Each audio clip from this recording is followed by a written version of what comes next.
Hey, you're live on Ignore the Machine. It's Bradley J. I'm gonna, well, before we get into the thing, check out my YouTube travel channel. It's called Bradley J Travel, and the radio show is coming up on Friday at 2. It's going to be the best show I ever did. If you can't hear it live on the radio, then it's on Mixcloud. Search Ignore the Machine. And now we get into the meat of this biscuit. I'm looking for the playlist for the last show ever at WBCN. A lot of people actually recorded it. Can you do me a favor and skim through it at some point? Or you can listen to the whole thing. Why not? It was a great thing and might be fun. And jot down the songs. And if you don't know the song, Shazam it. And that would mean a lot. That'd be great. I don't have it. I would do it. I don't have it. And so, while I'm here, I might as well tell you the story, remind you of the story from my perspective of that last night and the last night at WBCN. First, everyone seems very sad about BCN going away, but if more people had listened, it wouldn't have gone away. I think you're in love with the memories of the early BCN. The BCN at the tail end of it wasn't that great. It was still a great job, better than digging ditches, as they say, but it was nothing compared to the WBCN of old. I think it was over when Howard got there. Howard's a great broadcaster, but he's not BCN. It was something else. It was a New York show, and so much of the resources and attention went to Howard, and which is business-wise a great thing, but it's not great for. Well, I don't know, is it? I mean, that business is gone now. After Charles left, Charles was a big part of that after he left and Howard came. It just wasn't the same. It really wasn't. It was not the same. And then it went downhill. The love was gone, and there became this sort of shock wars going on. And there was a certain meanness, which actually was not just a radio thing, but it was a whole societal thing, and that culminated in Woodstock 99. That's what things became, which is a bummer. But happily, at the last, the very tail end there, the last 4 days of BCN, we were given the same license to rock that we had earlier. Oh yeah, one important thing. If you talk to any program director, they will never, ever, ever allow you, ever. They would get laughed out of the room. I've been laughed out of the room for suggesting, hey, why doesn't BCN or a station go back to what made BCN popular and great and have the program director hire trusted and excellent jocks and let them choose the music? Everyone appreciates a smart, dedicated jock who will go out and find the cool new music and play it, which is what we did. And there is a similar line between the degradation of the quality and the degradation of the jock's ability to choose. The more that was taken away, the more the magic was gone. And program directors will argue, I guess, that's not the model anymore. And that's one of the reasons why radio is not so great anymore. Could it happen again? They'll tell you no. But if somebody in Boston bought a small station and had a bunch of cool jocks out on the street choosing the cool music and having been indoctrinated into the main plan and trusted within the framework of what it's trying to do in the mission statement, which is what we did. We understood the mission statement, and we worked within that framework, and that freedom combined with the structure made it great. As the freedom went away, so did the greatness. Greg Gorman, someone is finally saying it. Yep. Yeah, Greg. Yeah, so, like 97, and it wasn't BCN. Now, about the last show and about the last 4 days.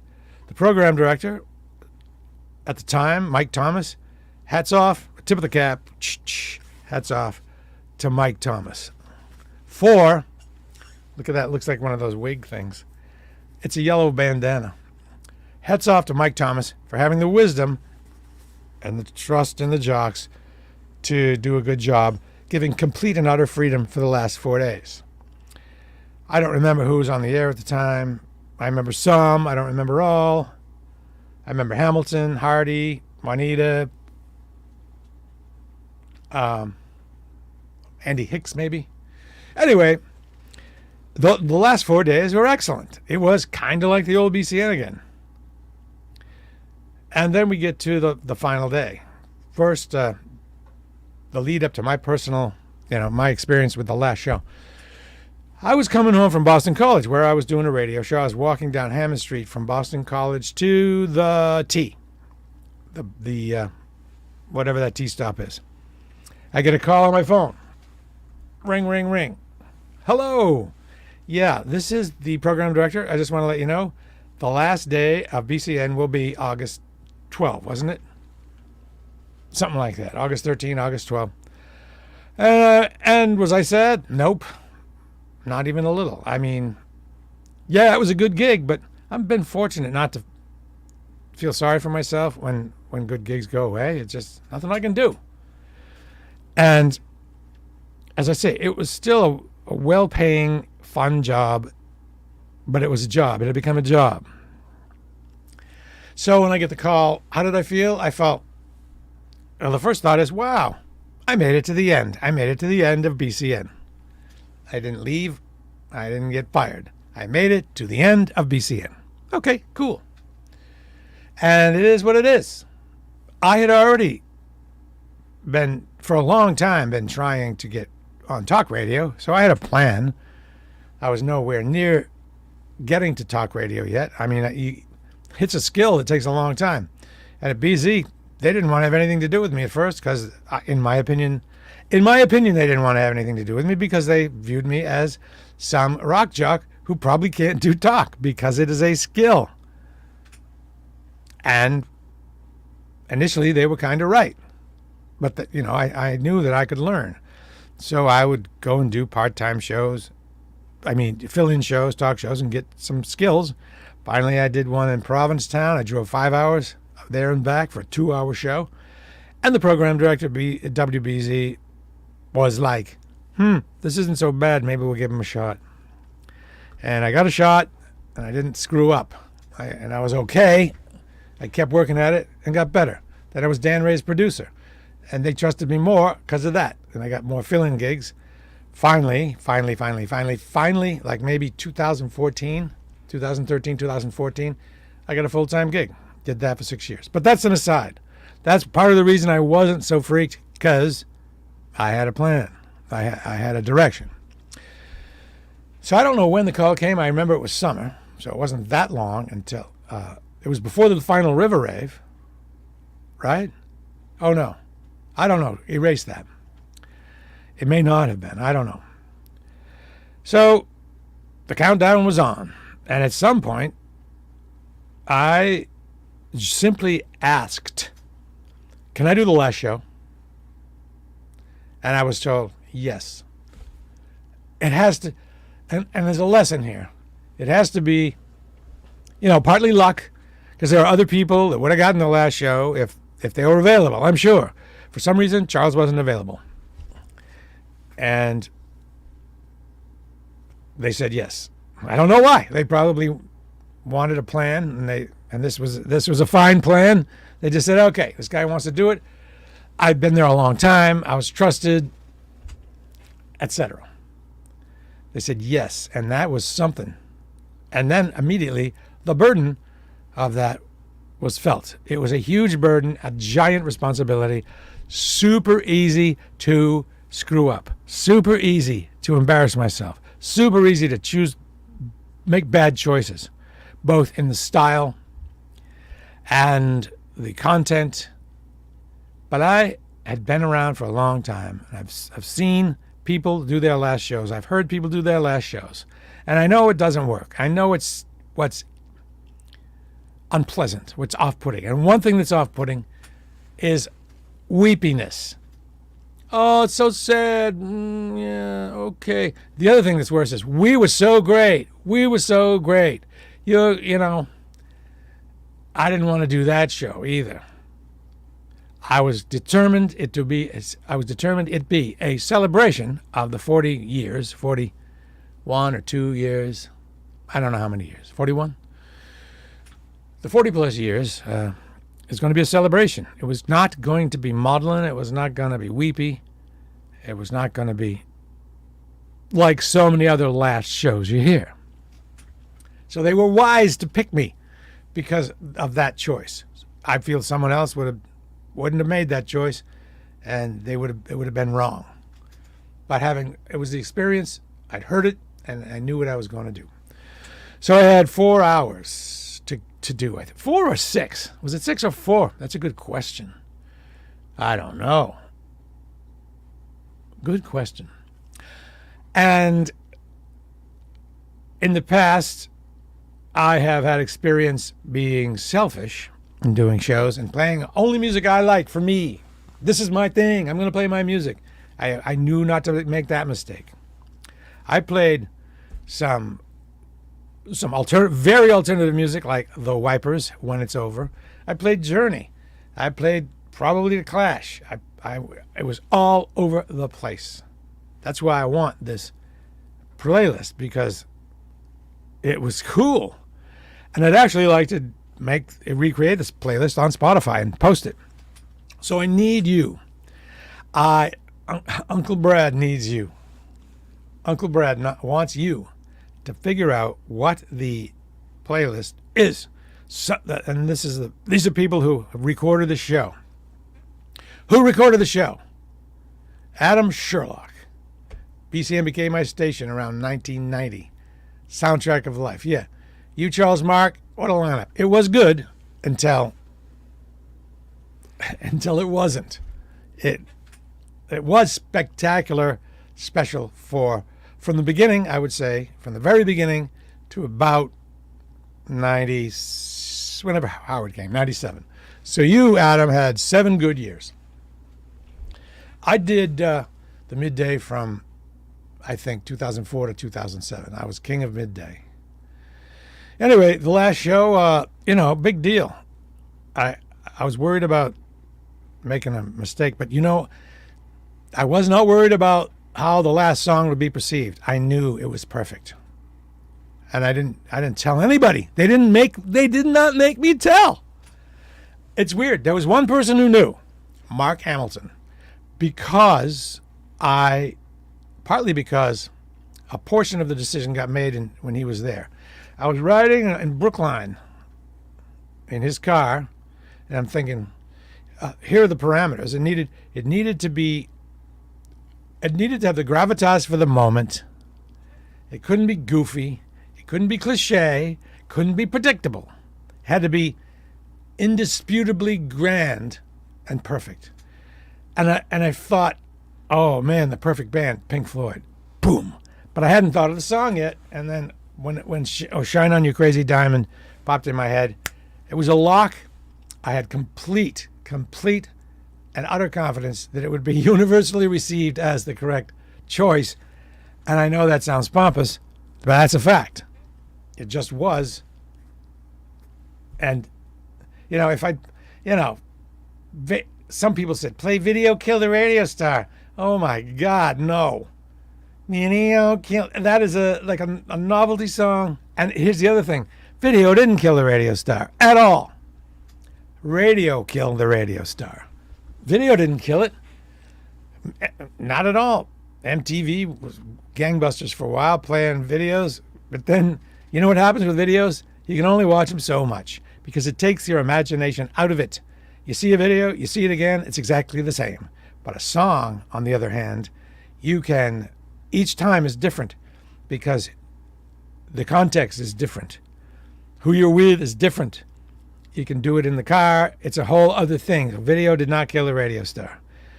All the other actually nobody suggested much. I was isolated. I isolated myself. and no one knew. And I think that's a beautiful thing. Except, as I say, Mark Hamilton, and I think he was at the Middle East for this. There was a party or something. And he knew, but I don't think he told. I hope he didn't.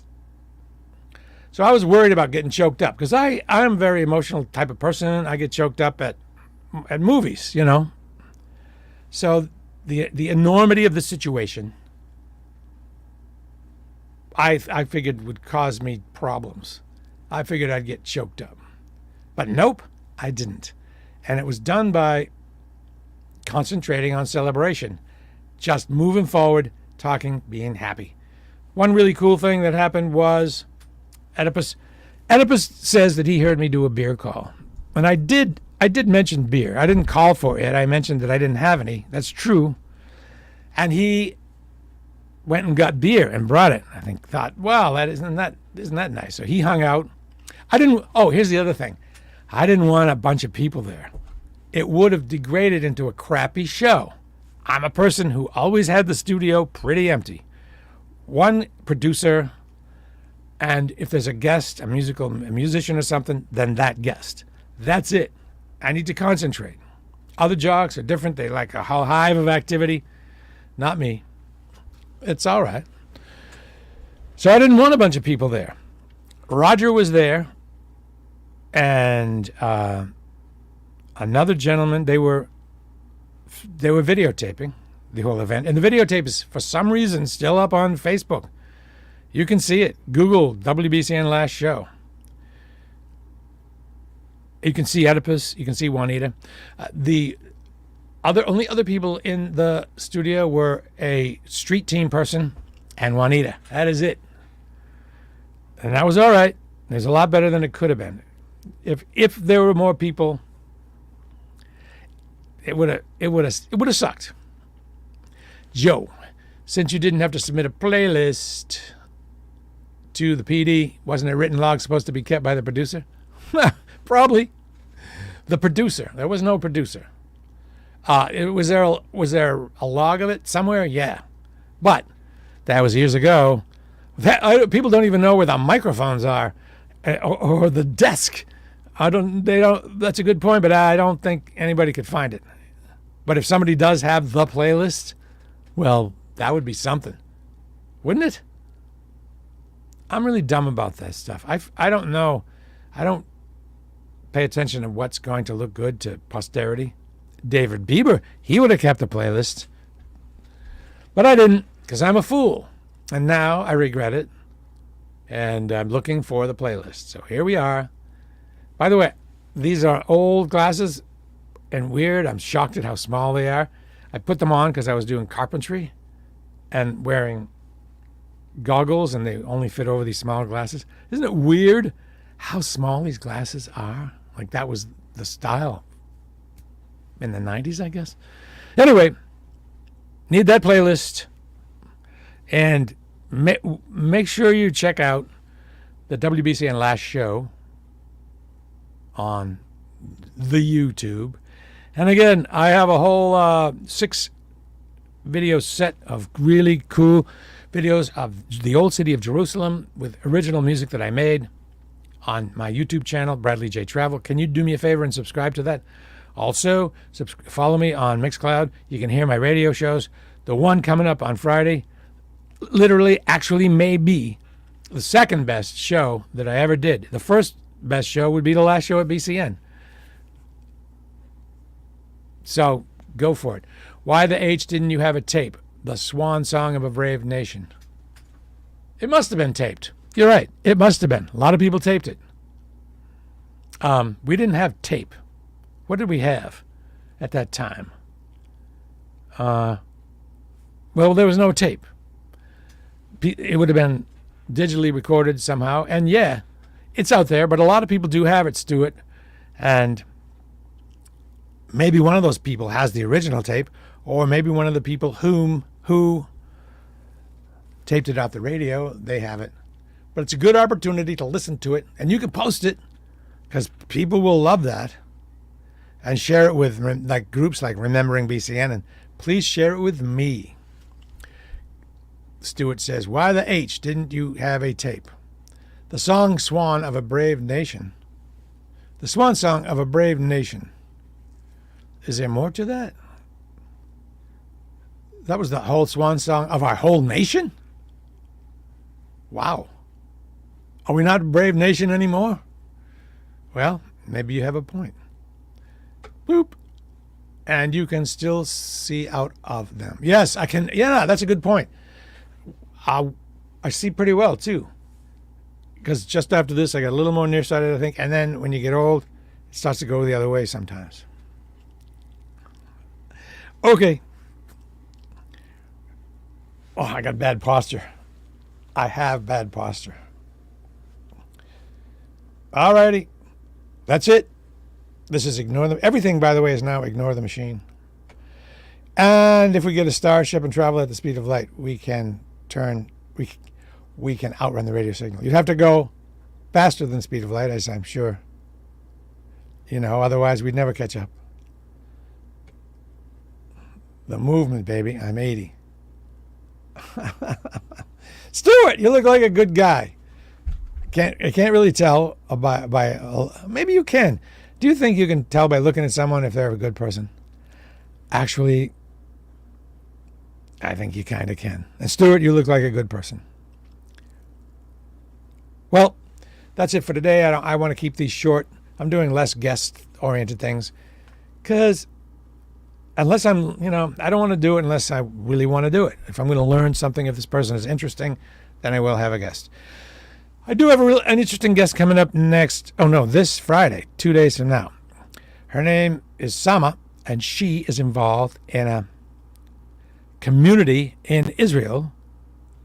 And I got turned on to her on the recent trip about a month ago. And it's a community designed to have people from disparate religions and cultures live together.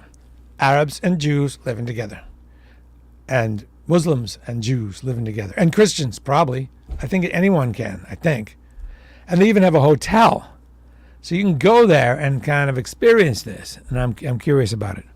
It's not in Jerusalem. I think it's out of somewhere else. And mostly I'm interested in Jerusalem. You know where I want to go next? To tell you the truth? Istanbul. Been there once. I didn't do video because that was before video for me. But that seems exciting to go back there.